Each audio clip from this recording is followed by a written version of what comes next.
It was a Wednesday afternoon when Nia called me. Her voice was shaky. She had just been laid off from her job at a tech startup. No warning, no backup plan. Just like that, she was unemployed. Her rent was due in 2 weeks. She had a little over $1,200 in her bank account. No savings, no side hustle. I expected her to freak out, but instead, she took a deep breath and said something I didn't expect. I'm going all in on frugal living. At first, I thought she was joking. Nia loved takeout dinners, weekend shopping, and her cozy Brooklyn apartment. She had never been a budget person, but something had clicked. She wasn't just trying to cut costs, she wanted to completely change her lifestyle. She made a personal challenge: live the next 90 days spending as little money as possible, while still feeling happy, healthy, and in control. This wasn't about being cheap. It was about being creative, bold, and smart with every dollar. I watched her go from stressed and broke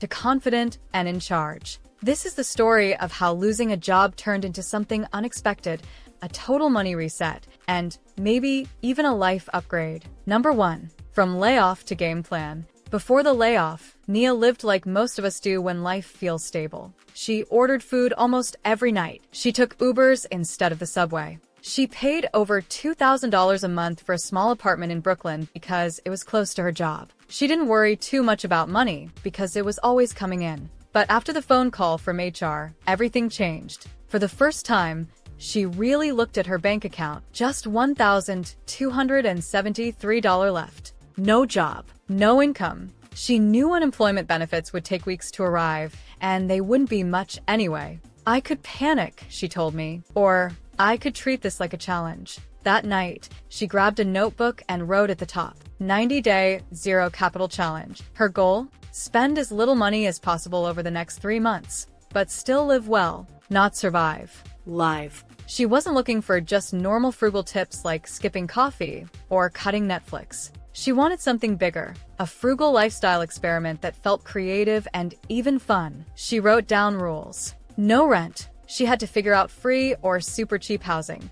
No grocery store shopping unless it was absolutely necessary. No new stuff. Only trade, borrow, or find free. She called it her reset period. Most people think of frugal living as boring or depressing. But Nia was about to flip the script, and I was about to watch it all happen. Number 2. Rent is the enemy. So she hacked housing. The biggest cost in Nia's life was rent. Over $2,000 a month just for a 1-bedroom apartment. After getting laid off, she knew she couldn't keep paying that. She said, if I cut rent, I buy myself time. So she made a bold move. She ended her lease and moved out. But she didn't become homeless. She became creative. First, she signed up for a website called Trusted House Sitters. It connects people who need someone to watch their home and pets while they're away. In exchange, you stay for free. Nia watched 2 golden retrievers in a cozy brownstone in Fort Greene for 3 weeks, rent-free, utilities included. Next, she found sublets on Facebook housing groups.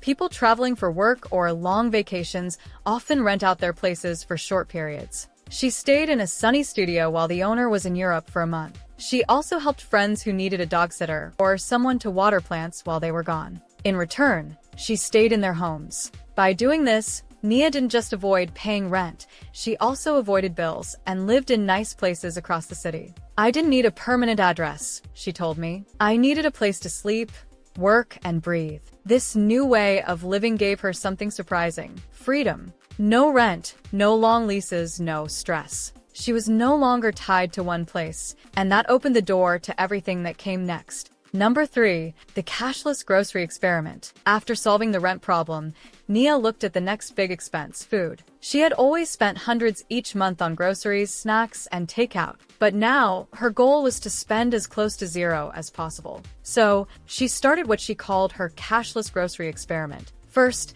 she found a community fridge near her. These are public fridges where people donate extra food, and anyone can take what they need. Nia signed up as a volunteer. That meant she helped clean and organize the fridge, and in return, she got first pick of fresh donations. Then, she downloaded an app called Too Good to Go. Restaurants and bakeries list their leftover food at the end of the day for $3 to $5. She got full meals, fresh bread, and pastries for cheap. Next, she offered to help her elderly neighbor with cleaning once a week. In exchange, the woman shared bulk groceries from Costco: rice, beans, pasta, and canned goods. Nia also joined a small urban farm nearby. If she worked 2 hours a week pulling weeds or watering plants, she got to take home fresh veggies and herbs. "I stopped thinking like a shopper," she said. "I started thinking like a problem solver." She still ate healthy, home-cooked meals, but she didn't swipe her card at a grocery store for weeks. Best part? She felt connected to neighbors, to her community, and to a whole new way of living. And her grocery bill?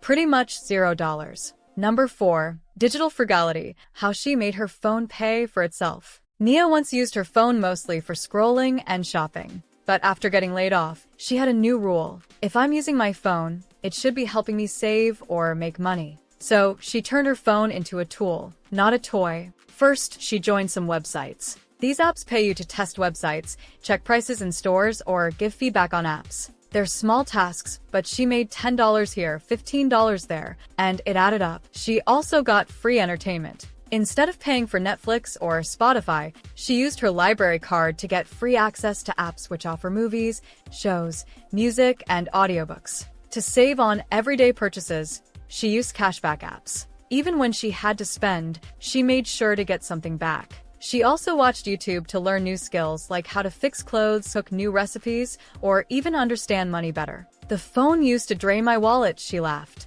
"Now it's my sidekick." By changing how she used her phone, Nia didn't just save money, she started making it one tap at a time. Number 5. Clothes, self-care, and looking good on a budget. Before her layoff, Nia loved fashion and self-care. She had stylish outfits, did her nails often, and never skipped skincare. Losing her income didn't change her love for these things, it just changed how she got them. For self-care, she learned to make DIY skincare using things in her kitchen, like honey masks and coffee scrubs. She found a beauty school nearby where students offer haircuts and facials for under $10. "I didn't feel like I was losing anything," she told me. "I just found smarter ways to feel good." She even started helping others style outfits from their old clothes and got paid for it. Frugal didn't mean boring or messy. Nia still looked great. She just proved that confidence doesn't come from spending, it comes from being resourceful. Number 6. The psychology of enough. At first, Nia felt embarrassed about losing her job. She worried people would think she had failed. But as the days passed, something inside her started to shift. "I used to think more money meant more happiness," she told me. "Now I'm not so sure." Instead of focusing on what she lost, Nia started paying attention to what she already had. Food to eat, a place to sleep, friends who cared, and time to think. She called it learning the psychology of enough. Every morning, she wrote down 3 free things she was grateful for: sunlight through the window, a phone call with her mom, a home-cooked meal. She stopped comparing her life to others online. She unfollowed accounts that made her feel like she needed to buy more to be successful. Studies show that people who practice intentional minimalism, choosing to live with less, often feel happier and more in control. Source: Journal of Positive Psychology, 2023. Nia wasn't surviving. She was growing. "I don't feel poor," she said. "I feel free." She realized that living simply gave her space to think, to breathe, and to ask better questions about what really matters. And that changed everything. Once Nia felt more stable with housing and food, she started thinking about income. But she didn't want to take just any job. "I didn't want to hustle 12 hours a day doing things I hated," she told me.